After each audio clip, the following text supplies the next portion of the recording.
So hi everyone. So for today's video is magluto tag sudan, and ang akong napili nga lutoon is gulay kay gusto na ako makaog gulay.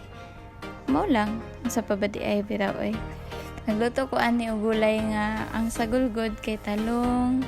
Kung asa ra gyud makita po nako sa palibot na mo diri, like anang talong, kamunggay, alugbati, then namalit rapod ko og baligjis na munggos. Kay wala lami kay ikaw gulay kagabi pa ni. So actually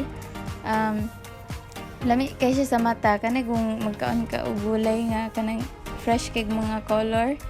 So wala ako ara pud ni, then ana cellphone sa ko diha while waiting nga maluto malata ang talong. And actually ang munggos is gilataan na daan, so mo na siya akong gihimo ana ako siyang gitimplahan. Wala gud na lami kuan na gud gusto ra ko makagulay, wala ko nang nga ma-perfect gina ko siya gluto kay dili man ko ni field, pero kay na crave man ta gulay magluto ta bahalag dili ta kauyon sa lasa. So inana, pero nikaon man pud ko, okay ra man pud siya sa ko, ambot lang sa inyo inyo pud na kana di ba for the taste test. So mana siya naluto na, and nagbukal-bukal palami kay siya sa ako sa ko arapod ako ang pud ni sa ako may nagluto magbuot mo taw ay bye bye.